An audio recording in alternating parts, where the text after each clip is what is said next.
Absolute resonance के इस episode की शुरुआत में हम देखते हैं कि जिंग तैजू जो होता है आसपास की तबाही को देख के खुश होता है और मन में कहता है कि अभी अभी लीलो ने जो अपनी पावर का प्रदर्शन किया है वो किसी भी तरीके से ड्रैगन जनरल रेजोनेंस आर्ट से इंफीरियर तो नहीं थी, लेकिन जब भी हो आखिरी में मैदान में मैं ही खड़ा हूँ। और तभी हम देखते हैं कि एक तीर जो होता है जिंग तैजू के एकदम नाजुक हिस्से के पास आके लगता है और इसे देख के जिंग तैजू हैरान होता है, जबकि लीलो जो होता है कहता है कि अरे यार मैंने सोचा ना था कि मेरा शॉट चूक जाएगा। जबकि सब जिंग तैजू के होश उड़े हुए होते हैं और ये कहता है कि आखिर ऐसा कैसे पॉसिबल हो सकता है और भैंस की टांग तुम कहां से शूट कर रहे हो। और तभी हमें धुएं के बीच में लीलो को दिखाया जाता है जो कि एक और अटैक को तैयार कर लिया होता है और कहता है कि देखो मैं अनबीटेबल लीलो हूँ, इसलिए जहाँ पे हो वहीं पे रुके रहो, क्योंकि अगर मैंने शूट किया और निशाना चूक गया तो मैं उस चीज की जिम्मेदारी नहीं ले सकूंगा।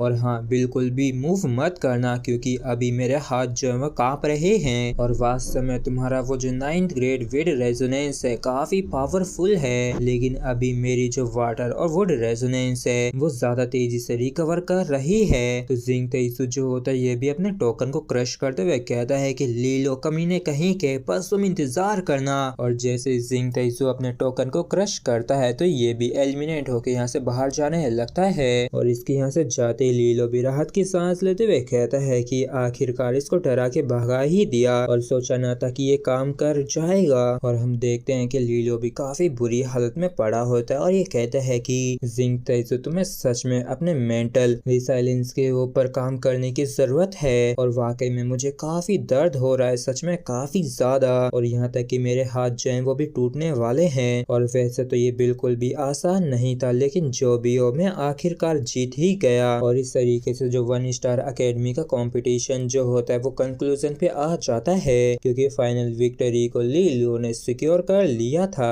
और जिन भी लोगों का पहले लीलो के प्रति डाउट था वो पूरी तरीके से गायब हो गया होता है। और हम सन वूकोंग को देखते हैं जो कि काफी खुश होता है और कहता है कि लीलो तो सच में काफी औसम है। तो इसके साथ ही जो होते वो भी हैरान होते हुए कहते हैं कि आखिर बॉस को उसकी जीत को लेकर इतनी खुशी क्यों हो रही है, जबकि सिर्फ हम लीलो को देखते हैं जो कि सिंहासन पे बैठ गया होता है और ये कहता है कि ये तो यहाँ तक कि मेरी इंजरीज को भी हील कर सकता है और वाकई में ये जो ड्रैगन बोन थ्रोन है सच में काफी बढ़िया है। और फिर हमें बाहर का सीन दिखाया जाता है जहाँ पे जिंग तैजू जो होता है इस चीज को देख के परेशान होता है और कहता है कि अगर मैंने लीलो की बकवास नहीं सुनी होती तो शायद आउटकम जो है वो ऐसा नहीं होता। तो वाइस प्रिंसिपल जो होते हैं कहते हैं कि अपने आप को ब्लेम मत करो क्योंकि होली ग्रेल बैटल जो है ये अभी खत्म नहीं हुई है, इसलिए बाद में जो मिक्स्ड लेवल कंपटीशन होने वाला है उसमें अच्छा करना। और हमारे पास अभी भी 4 स्टार अकेडमी बची हुई है। और फिर हमें होली ज़्वान स्टार टावर का सीन दिखाया जाता है जहाँ पे सभी लोग कहते हैं कि चलो कम से कम ये बर्बाद नहीं गया जो मैंने इतना स्ट्रगल किया था तुम्हें ड्रैगन ब्लड फायर डोमेन में भेजने के लिए, तुमने वाकई में काफी अच्छा काम किया कैप्टन लीलो, आप तो सच में अमेजिंग हैं। जबकि सब लिंग क्वीन जो होती है काफी खुश होती है और कहती है कि लीलो लीलो लीलो तुम्हें बधाई हो क्योंकि अब तुम पूरे ही ईस्टर्न डिवाइन स्टेट में काफी फेमस होने वाले हो। तो लीलो जो होता है ये कहता है कि इसके लिए मैं सच में सभी के एफर्ट्स का शुक्रगुजार हूँ और अगर मेरे पास तुम्हारा आइस घोस्ट आर्मर नहीं होता तो शायद मैं कब का ही ड्रैगन ब्लड फायर डोमेन में एलिमिनेट हो चुका होता। और तभी वाइस प्रिंसिपल सुजिन भी यहाँ पे आते हुए कहती हैं कि लीलो तुमने सच में वाकई में काफी बढ़िया किया और तुम सच में हमारे होली ज़्वान स्टार अकेडमी की प्राइड हो और अकेडमी जो है वो तुम्हारे इस कंट्रीब्यूशन को जरूर याद रखेगी। तो लीलो जो होता है कहता है कि वाइस प्रिंसिपल सुजिन मैंने आपका दिया गया मिशन पूरा किया।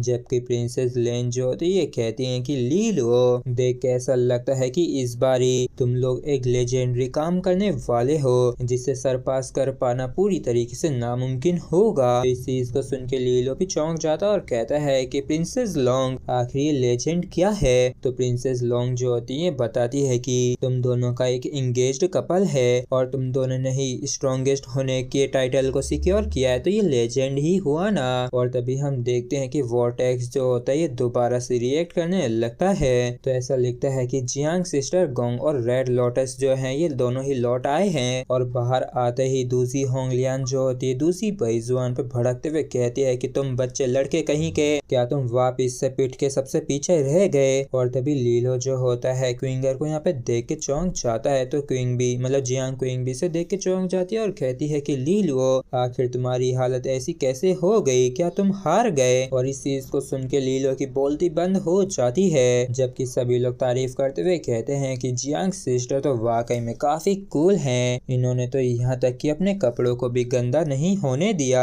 तो लीलो जो होता है हड़बड़ाते हुए इंसिस होते हुए कहता है कि क्या तुम मुझे लेके जरा सा भी पॉजिटिव नहीं सोच सकती हो, और ये मार के दाग नहीं है बल्कि ये एक लेजेंडरी खतरनाक बैटल की निशानी है और उस बैटल को मैं जीत गया हूँ। तो जियांग क्विंग जो होती है कहती है कि तो मतलब कि तुम मुश्किल से ही जीते हो, जबकि मैंने तो उन सभी को ही कुत्तों की तरह धोया था। और तभी लीलो जो होता है चौंक जाता है, क्योंकि जियांग क्विंग जो होती है काफी प्यार से कहती है कि लिटिल हीरो तुमने वाकई में काफी अच्छा किया। तो लीलो जो होता है बाहर से गुस्सा दिखाते हुए कहता है कि आखिर ये अजीब सा निकनेम कैसा है, जबकि मनी मन ये कह रहा होता है कि दोबारा से कहो। और इसी के साथ फ्रेंड्स हमारा एपिसोड यहीं पे खत्म होता है। अगर आप लोगों को वीडियो अच्छा लगा हो तो प्लीज चैनल को सब्सक्राइब और वीडियो को लाइक करना बिल्कुल भी ना भूलें। Thank you.